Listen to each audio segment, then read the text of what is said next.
செண்டும் கையும் செங்கமலத்தாயாரே துணை, கோலும் கையும் கோபாலனே துணை. பிக் ஷாட்ஸ் ஆன்மீக அன்பர்களுக்கு எனது அன்பு கலந்த வணக்கங்களை தெரிவித்துக் கொள்கின்றேன். ஸ்ரீ குருபியோ நமக என்று நமது ராஜமன்னார்குடி அதனுடைய ஒரு சரித்திரம் சொல்ல போறோம். ராஜாதிராஜ சதுர்வேதி மங்கலம், தட்சிண துவாரகை, வாசுதேவபுரி, குலோத்துங்க சோழ விண்ணகரம், ஜன்பகார நட்சத்திரம், தட்சிண துவாரகை என்று பல பெயர்களால் அழைக்கக்கூடிய நமது ராஜமன்னார்குடிக்கு ராஜமன்னார்குடிங்கிற பெயர் எப்படி வந்ததுங்கிறத முதல்ல சொல்றேன். ராஜமன்னார் கோவில் அப்படிங்கறத இந்த நம்மளுடைய ஊருடைய உண்மையான பேரு. தெலுங்கு ராஜாக்கள் அச்சுதப்ப நாயக்கர், விஜயராகவ நாயக்கராக ஆகிய தெலுங்கு மன்னர்கள் நமது மண்ணை ஆண்ட பொழுது தெலுங்குல குடின்னு சொன்னா கோவில்னு அர்த்தம். அதே மாதிரி அவங்களுக்கு கோவில்னு சொல்ல வராது. ராஜமன்னார் கோவில் அப்படின்னு சொன்னதை ராஜமன்னார் குடி, ராஜமன்னார் குடின்னு சொல்லிதான் நம்ம ராஜமன்னார் குடி என்று ஆயிற்று. சசங்க சக்கரம், சகிரீட குண்டலம், சபீத வஸ்திரம், சரசீரு கேட்சணம், சகாரவஸ்த ஸ்தலசோபி கௌஸ்துபம், நமாமி விஷ்ணும் சிரசா சதுர்புஜம், சாயாயாம் பாரி ஜாதஸ்ய ஹேம சிம்ஹாசனோபரி, ஆசி நமம்பதஷ்யாமம் ஆகதாட்சம் அலங்கிருதம், சந்திரானனம் சதுர்பாகம் ஸ்ரீவஸ்தாங்கித வசசம், ருக்மிணி சத்யபாமாப்யாம் சகிதம் கிருஷ்ணமாசிரியே என்று ஸ்ரீ கிருஷ்ணார்ப்பணம். நமது பரவாசுதேவ பெருமாள் சுதர்சனம் என்ற சக்கரம், பாஞ்சசன்யம் என்ற சங்கு, சார்ங்கம் என்ற வில், கௌமோதகி என்ற கதை, கட்கம் என்ற வாள் ஆகிய பஞ்ச ஆயுதங்களையும் கொண்டு பரவாசுதேவ பெருமாளாய் நமக்கு அருள்வாளிக்கக்கூடிய ஒரு ஸ்தலம். ஒரு சமயம் பிரம்மாவுக்கு தான் தான் சிருஷ்டிலேயே பெரிய ஆளு, நம்ம இல்லாட்டி இந்த சிருஷ்டி நடக்காது, சிருஷ்டி இல்லாட்டி அந்த சிறுதி காப்பாற்றுறதுங்கிறது எங்கேருந்து வந்தது, அதனால முத்தொழில்களுக்கும் நாம தான் முழு முதற் காரணம். முதலாவதாக சிருஷ்டின்னு ஒன்று இருந்தாதான் அப்புறம் அதை காத்து ரட்சிக்கிறது இருக்கும், அந்த காத்து ரட்சிக்கிறது இருந்தாதான் அப்புறம் அழிக்கிறதுன்னு ஒன்று இருக்கும். ஆக சிருஷ்டி இல்லாட்டி எதுவுமே நடக்காது. எனவே நாம் தான் பெரிய ஆள் என்ற ஒரு கர்வம் அவருக்கு மனசுல தோணும். உடனே பெருமாள் அவருடைய ஒரு மாயையினால் அவருக்கு ஒரு சித்தப்பிரமம் ஏற்படுற மாதிரி பண்ணிடுவாரு. அவர் சகலத்தையும் மறந்து போய் சிருஷ்டியானது சிருஷ்டி செய்வதை, படைப்பு தொழிலை மறந்து விடுவார். உடனே சனகாதி முனிவர்கள் அவரிடம் உங்களுடைய சாப விமோசனம் நீங்க வேண்டும் என்றால் நீங்கள் தட்சிண துவாரகை ஆகிய ஜன்பகார நட்சத்திரம் அடைந்து அங்க பரவாசுதேவ பெருமாளை வாசுதேவ துவதசாச்சரி என்ற மந்திரத்தை உச்சரித்து நீங்கள் கடந்தோம் ஏற்ற வேண்டும் என்று சொல்வார்கள். அதேபோல் பிரம்மாவானவர் இந்த ஜன்பகாரண்யத்துக்கு பரவாசுதேவ பெருமாளை நினைத்து பல ஆண்டுகளாக தவம் ஏற்றினார். பெருமாளும் அவருடைய தவத்திற்கு இணங்கி நேரில் பிரத்யட்சமாக காட்சி தந்து அவருடைய கர்வத்தை போக்கி சிருஷ்டியை தொடர்ந்து செய்வதற்கு அருள்பாலித்தார். அப்படி பெருமாள் பிரம்மாவுக்கு அருள் புரிந்ததனால் அந்த வாசுதேவ பெருமாளா இங்கு நின்றதனால் வாசுதேவபுரி என்று பெயர். அது மட்டுமல்லாமல் ஒரு சமயம் கோபுரலையர் என்ற 2 மகரிஷிகள் அவர்களுக்கு கிருஷ்ணாவதாரத்தை கண்ணார தரிசிக்கணும், குழந்தை கிருஷ்ணன் பிறக்கலிருந்து வளர்ந்ததிலிருந்து அவன் செய்யக்கூடிய பால் லீலைகளை எல்லாம் கண்ணால பார்த்து கண்டுகளிக்கணும், அவருடைய சரணார விந்தத்தை சேவிக்கணும் அப்படின்னு சொல்லிட்டு அவங்களுக்கு ஒரு ஆசை. அப்படி இருக்கும் பொழுது பாத்தீங்கன்னா அவங்க அதுக்காக வேண்டி யுகங்களாய் தவம் இருப்பார்கள். பல ஆண்டுகளாய் பல யுகங்களாய் தவம் இருப்பார்கள். அந்த யுகமாய் பகவத் மரணநிலைய தியானத்திலையும் தவத்திலையும் இருந்ததுனால அவங்களுக்கு இந்த நாள் போறது தெரியாது. அந்த நாள் போறது தெரியாது, கிருஷ்ணாவதாரமே முடிஞ்சு போயிடும். அது தெரியாம அவங்க பல ஆண்டுகளாக தவம் இருந்து கிருஷ்ணாவதாரத்தை கண்டுகளிக்க வேண்டும் என்று துவாரகைக்கு கொண்டிருப்பார்கள். அப்பொழுது நாரதரை இடையில் கண்டு பொழுது, நாரதர் எங்க போறீங்கன்னு சொல்லி கேட்பாரு. அவங்க கிருஷ்ணாவதாரத்தை கண்டு அனுபவிக்க செல்கிறோம் என்று சொல்லும் பொழுது, கிருஷ்ணாவதாரமே முடிஞ்சுடுச்சா, கிருஷ்ணாவதாரம் முடிஞ்சு பகவத்கீதை உபதேசமாகி பகவான் கிருஷ்ணர் அவதாரத்தை முடிச்சுட்டு வைகுண்டத்துக்கு போயிட்டார். இப்ப மறுபடியும் நீ துவாரகைக்கு போய் எதை பார்க்க முடியும் அப்படின்னு கேட்ட உடனே அவங்க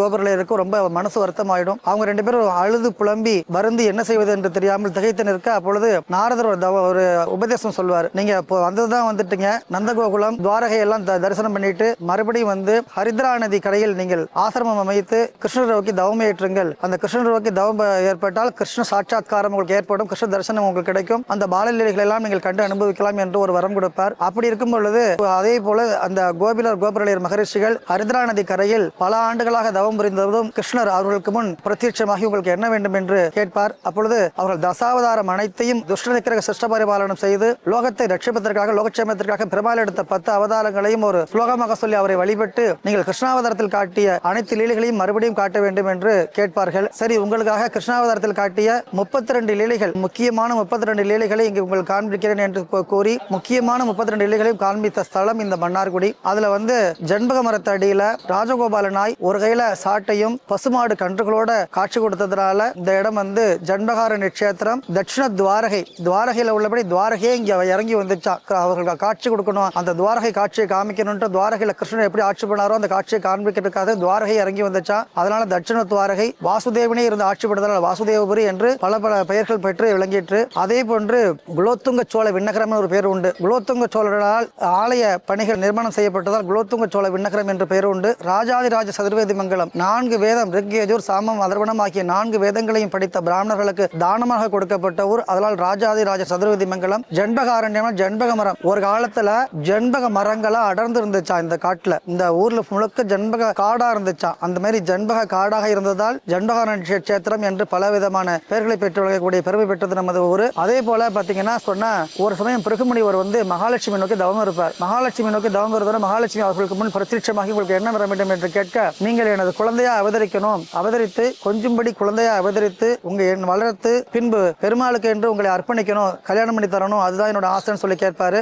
அதே போல நமது ஊரில் உள்ள திருப்பார்கடல்ல ஒரு தாமரை மலரில் குழந்தையாய் மகாலட்சுமி அவதாரம் செய்வாள். அந்த பிருகுமுனிவரானவர் அந்த மகாலட்சுமியை எடுத்து பார்கவி என்ற திருநாமம் கொடுத்து அந்த குழந்தையை வளர்த்து வருவார். நாளொரு மேனியும் பொழுதொரு வண்ணமுமாக வளர்ந்த அந்த பார்கவி என்னும் பிருகுமுனிவருடைய புத்திரியானவள் கல்யாண வயது யவ்வன பருவம் அடைந்ததும் மகாவிஷ்ணுவை நோக்கி ராஜகோபாலனை நோக்கி தவமேற்றுவார். தவமேற்றும் பொழுது பல ஆண்டுகளாக தவமேற்றியதும் அந்த ராஜகோபாலன் பிரத்யட்சமாகி உங்களுக்கு என்ன வர வேண்டும் என்று கேட்க, நீங்கள் சுவாமி நான் உங்கள் மேல் கொண்ட பக்தி உண்மையாக இருந்தா நீங்க என்ன விவாகம் பண்ணிக்கணும்னு கேட்பார். அதே போல பாத்தீங்கன்னா எனது தகப்பனாரும் இந்த இடத்துல உங்களை நோய் தவம் செய்து கொண்டிருக்கிறார், அவருக்கும் நீங்கள் கிருபாகடாட்சம் செய்து அவருக்கு மோட்சத்தை தந்தரல வேண்டும் என்று கேட்பார்கள். உடனே பிருகுமுனிவருக்கும் தரிசனம் தந்து அவருக்கு கொடுத்த வரத்தின்படியே நமது பிருகுமுனிவருடைய புத்திரியான பார்கவியை திருமணம் செய்து கொண்டு அங்க சீராப்தி சயனன், சீராப்தி என்றால் பார்க்கடல், அங்க எப்படி சீராப்தி சயனனாய் காட்சி கொடுத்தாரோ அதுபோல பிருகுமுனிவருக்கு அதே திருப்பார்கடல்ல சீராப்தி சயனனாய் காட்சி கொடுப்பார். அப்படிப்பட்ட மகாலட்சுமி ஆனவள் தானே பிருகுமுனிவருடைய புத்திரியை அவதரித்து தனது தவத்தினால் பெருமாளை அடைந்த சேத்திரம் இந்த மன்னார்குடி. அப்படிப்பட்ட பெருமை பெற்ற ஊர். மற்றும் இந்த ஸ்தலத்துல குழந்தை இல்லாதவங்க எல்லாம் முத நாள் இங்க தங்கியிருந்து கிருஷ்ண தீர்த்தத்துல நீராடி உபவாசம், முத நாள் உபவாசம் இருந்து இந்த ஸ்தலத்திலே தங்கியிருந்து கிருஷ்ண தீர்த்தத்தில் நீராடி மறுநாள் அந்த சந்தான ராஜகோபாலன் எந்த ஊர்லயும் பெருமாளை தொட்டு சேவிச்சுக்க முடியாது, ஆனா நம்ம ஊர்ல மட்டும் பெருமாளை தொட்டு சேவிச்சுக்கலாம். அதுல சந்தான கோபாலனை தொட்டு சேவித்து அவரிடம் வேண்டிக் கொண்டால் அந்த குழந்தை பாக்கியம் கிடைக்கும் என்ற ஒரு அற்புதமான ஒரு ஸ்தலம். கராரவிந்தேன பதாரவிந்தம் முகாரவிந்தே வினிவீஸ்ரயந்தம் வடஷ்யபத்ர சபடேஷயானம் பாலம் முகுந்தம் மனசாஸ்மராமி இந்தீவர ஷியாமல கோமலாங்கம் இந்திராதி தேவார்ச்சித பாதபத்மம் சந்தான கல்ப திருமமார்ச்சுதானாம் பாலம் முகுந்தம் மனசாஸ்மராமி ஆலோக்கிய மாதுர் முகமாதரேன சதன்யம் பிபந்தம் சரசீருகேட்சம் சச்சின்மயம் தெய்வமனந்தரூபம் பாலம் முகுந்தம் மனசாஸ்மராமி என்று அந்த சந்தான கோபால அஷ்டகத்தை சொல்லி அந்த பிரார்த்தனை பண்ணி எடுத்து கொடுப்பாங்க. அதை தொட்டு சேவிச்சுகள் குழந்தை இல்லாதவங்களுக்கு குழந்தை பாக்கியம் கிடைக்குங்கிற ஒரு ஊரும். அப்படிப்பட்ட வையகம் கடந்த உயிர் வானுலகம் செல்கின்ற பொழுது